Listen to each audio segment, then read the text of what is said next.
Well, here we are. And we didn't know what to expect this week. We knew it was going to be nerve-wracking, but I would never have been able to gauge how the nerves would have been racked. I mean, this is this is crazy. I'm on US TV. I'm watching Football Americas. I'm watching my Twitter timeline. And the American community is exhausted before this USA-Mexico game has even kicked off. Terrified. Then I flip over to TUDN or Telemundo or my Mexican friends on Twitter. And the same thing is happening over there. They're freaking out. USA worried about the players that are injured. Mexico's worried about their injured players. USA is being critical of their coach Greg Berhalter. Mexico's asking whether Tata Martino gets fired. It's unbelievable. I mean, this is all fair. This is all part of, to me, I'll stick to my guns, the biggest soccer rivalry on the national level, and I'll tell you why. Because they play so frequently.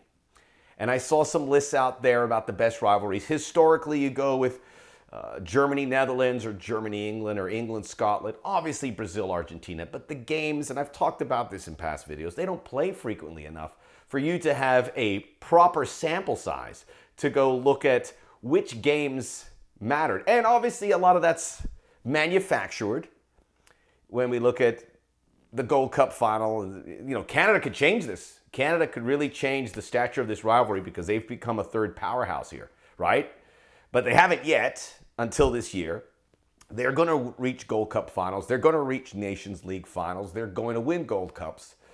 They're going to shift CONCACAF. But as it stands, USA and Mexico play twice a year minimum, sometimes 4 or 5 times a year.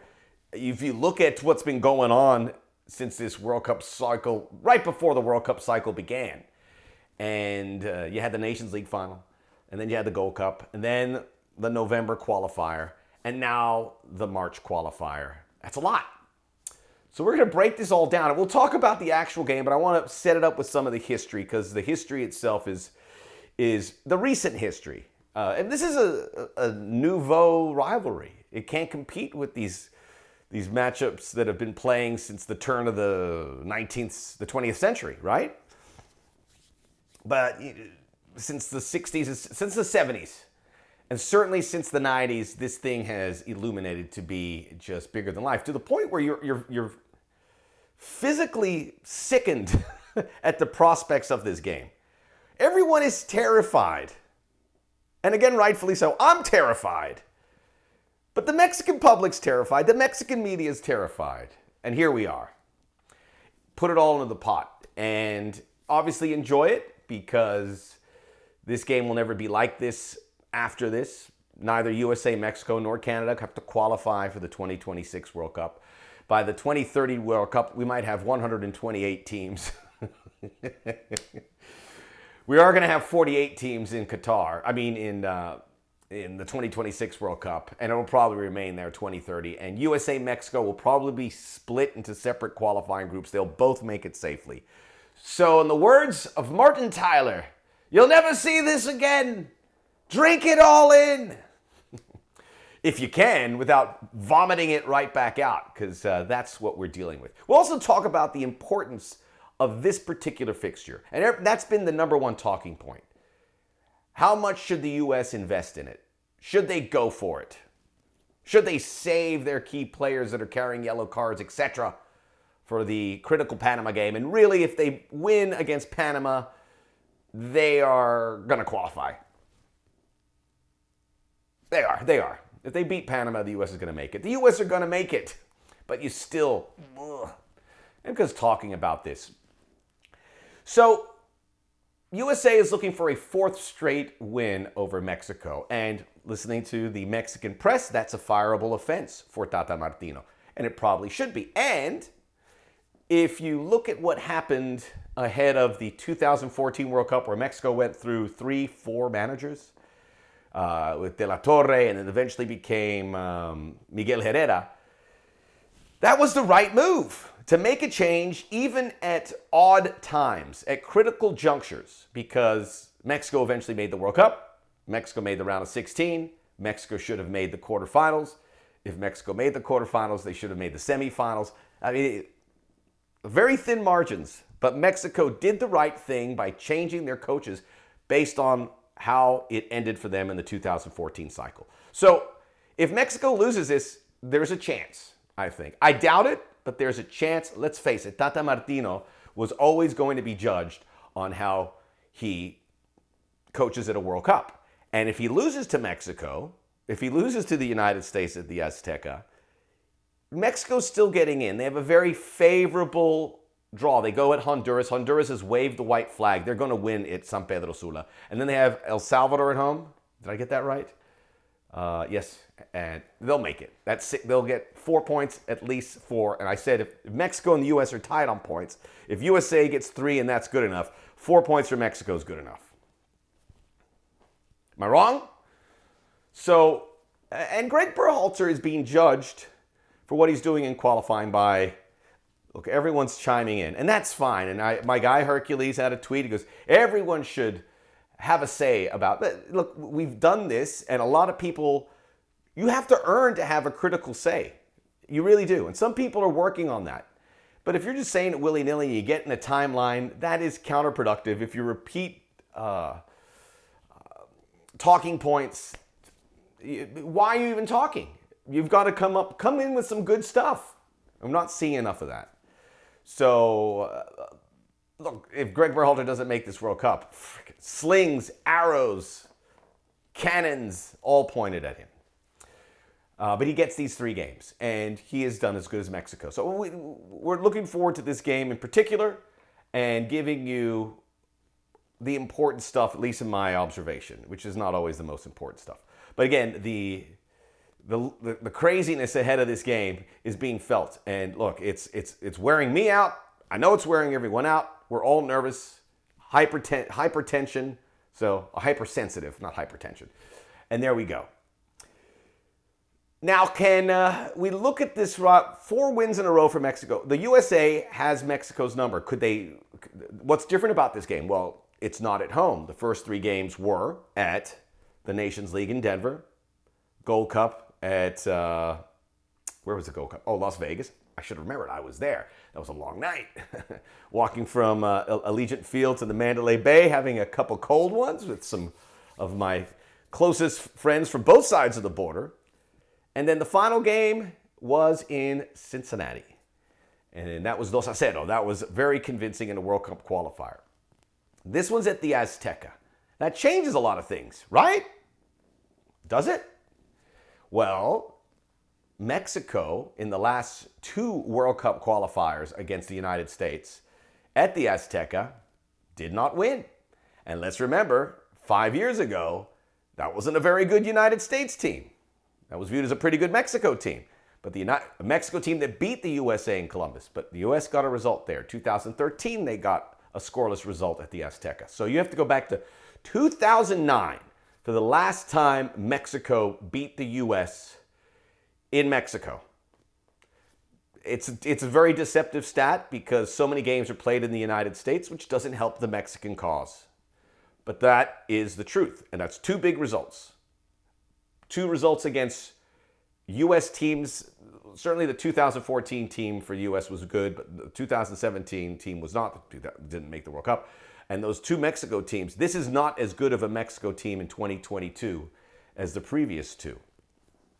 So there's confidence that the U.S. can get the result, coupled with current events that Mexico have labored at home.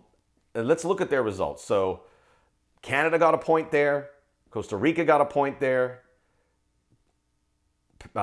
Panama were 10 minutes away from getting a point there. A very questionable penalty. I won't open that can of worms, though. And then Jamaica was tied. They almost had a point there. And Mexico scored in the 89th minute. That's 4 of their 5 qualifiers at home. And they have skated by. USA should, with the exception of Canada, because Canada's proven to be the bull of the woods, the USA should find themselves in that position, especially when they have been so successful for the US. So everything on the table says that the US can get a result. So, to answer the previous question, should go for it. The Azteca, in addition to the history, in addition to Mexico not playing well, the Azteca is not a fortress. It's very different.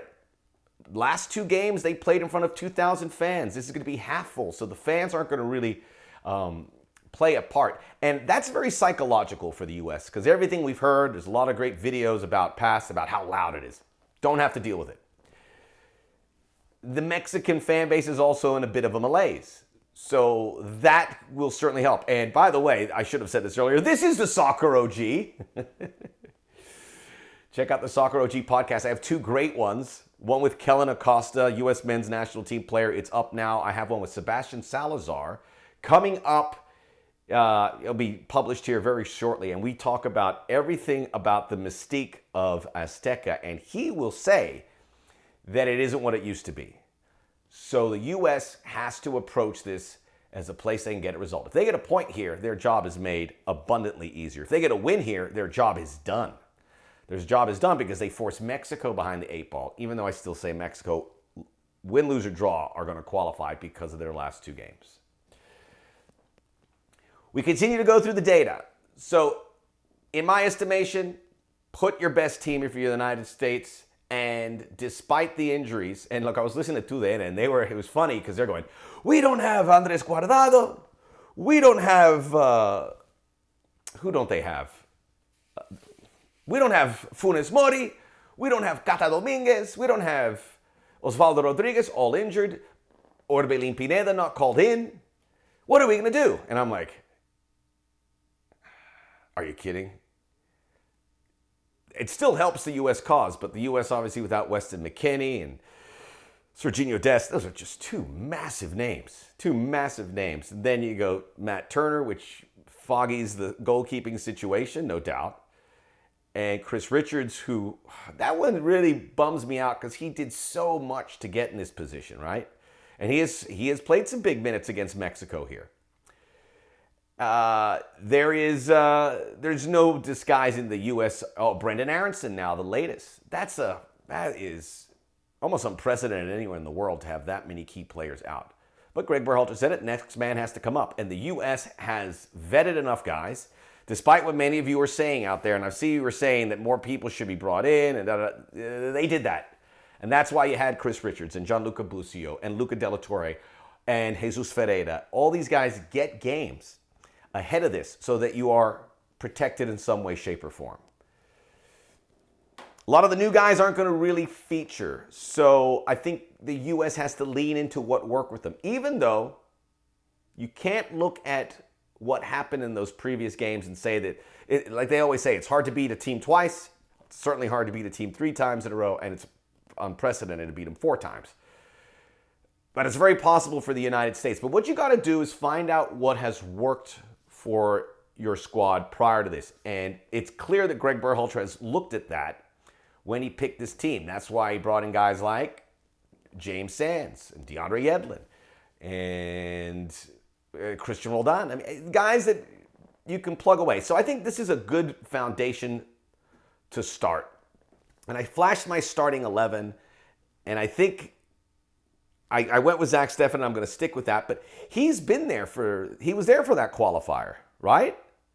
So if you look at the back of the U.S., they can mimic that pretty well. And let's face it, the U.S. did not give a goal or many chances to Mexico and Cincinnati. So you have that in place. Zach Steffen, Jedi Robinson, Walker Zimmerman, Miles Robinson, DeAndre Yedlin, Reggie Cannon's played, but you could put Yedlin again. But that back 4 is the 4 that started in Cincinnati. Tyler Adams, carrying the yellow, but probably plop him in. So there are 6 players that you know gave you a performance against Mexico. So why not do that again? It makes too much sense, no? Up at the top, obviously, Weston McKennie, who completely changed that game, was the player of the match. And there was these videos being posted about how Weston McKennie completely overwhelmed El Tri's midfield, which will be Edson Alvarez, Hector Herrera, and Andres Guardado's injured. People are freaking out. It's a blessing for Mexico because now they can bring in Charlie Rodriguez or Romo. I think it'll be Charlie. Did I have this Mexican 11 here? It's pretty straightforward. And Raul Jimenez, Tecatito, and Chucky Lozano up front. Although Uriel Antuña has been very good for Cruz Azul, he might be a player here. But Mexico and Tata Martino have to find places where they have an advantage. Midfield, the USA own that. Now, if Luca de la Torre, and look, Yunus Musa was there, so that's 2/3 of the midfield. If whoever replaces McKennie is the key, whether it's Luca de la Torre or Kellen Acosta, has to shift that midfield. The front, number 9's a big concern. I think it's a coin flip, really, between Jesus Ferreira and Jordan Pefok, although Greg Berhalter knows who he's going to start. I'm leaning towards Pefok. And then you have Brendan Aronson, who didn't start, but Weah started, and he was great in the last 2 cycles. And you have Christian Pulisic, who's playing the best soccer he's played in almost 2 years. That's good. It's a good lineup. So everything is in place for the U.S. to go for it, and I think they should. And if you hit a snag, then you deal with it in Panama. I don't think you're going to have to make some changes. If Adams picks a yellow, you have some cover in that midfield. That wouldn't be great. The cover in the back line is Aaron Long. I'd rather have Chris Richards, but that's the way it is. I wouldn't. John Brooks, I don't know if that makes a huge difference. I think I'd rather have Aaron Long or Chris Richards than John Brooks. I think he could be a lot, but we shouldn't even be talking about that. It's not on the squad. And then we wait for the replacement of Aronson, who, as I recorded this, we didn't have, but it's going to be a blockbuster name, hopefully Josh Sargent, who could contribute. And that Greg Berhalter said was on hold prior to see if he could, in case there was any issues, which there were. There's a lot going on there. You've had so much information, so I don't want to hit you with any more, but this is so compelling. And enjoy it. Enjoy it. And don't get crazy regardless of the result. There's still 2 more games. The key for the United States, don't leave it for Costa Rica. Put yourself in a position where, at the very least, you're not getting left out in 5th, which I don't think can happen. Worst case scenario, finish 4th. But I don't even want to talk like that. Finish in the top 3 and sit around and get ready for April 1st for the World Cup draw, where we might have a live stream here. Oh, that's very interesting. Mexico 29-man roster. I forgot to say that, but there you go. The Soccer OG. Check out the Soccer OG podcast where all podcasts are available. An episode with Kellen Acosta and one with Sebi Salazar. Like and subscribe. The Soccer OG right here. Share it. We love being with you every week. We'll keep on doing it. It's a big couple weeks coming your way.